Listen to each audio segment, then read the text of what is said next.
आजादी का अमृत महोत्सव।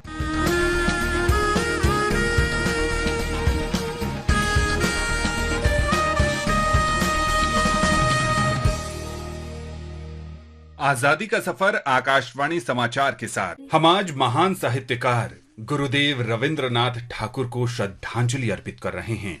उनका निधन 7 अगस्त 1941 को हुआ था। हर तरह से बहुमुखी प्रतिभाशाली व्यक्तित्व गुरुदेव रविंद्रनाथ कवि, ब्रह्म समाज, दार्शनिक, नाटककार, उपन्यासकार, चित्रकार और संगीतकार थे। बंगाल की कला को व्यापक ख्याति दिलाने में उनका अहम योगदान रहा।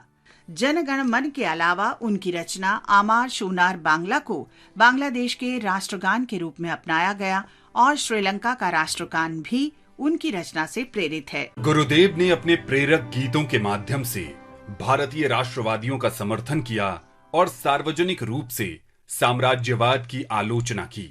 1905 में बंगाल के विभाजन के दौरान रविंद्रनाथ ने स्वदेशी आंदोलन को सक्रिय नेतृत्व प्रदान किया, जिसमें ब्रिटिश सामान के बहिष्कार और स्वदेशी उत्पादों को बढ़ावा देने का आह्वान किया गया था। रविंद्रनाथ ने बंगाल की जनता को एकजुट करने के लिए बांग्लार माटी बांग्लार जोल गीत लिखा था। 1915 में उन्होंने ब्रिटिश क्राउन से नाइटहुड प्राप्त किया, जिसे उन्होंने जलियांवाला बाग में नरसंहार के विरोध में वापस लौटा दिया।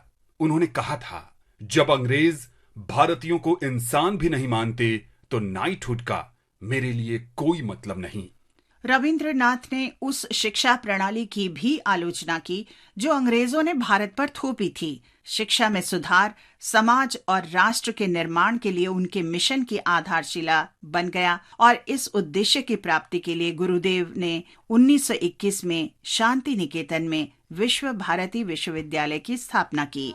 गुरुदेव रविंद्रनाथ ठाकुर ने 7 अगस्त 1941 को कोलकाता में अंतिम सांस ली।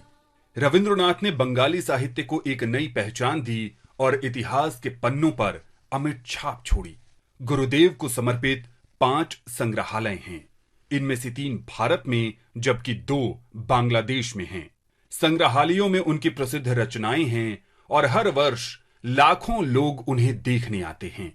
आकाशवाणी समाचार की ओर से महान भारतीय गुरुदेव रविंद्रनाथ को हमारा नमन।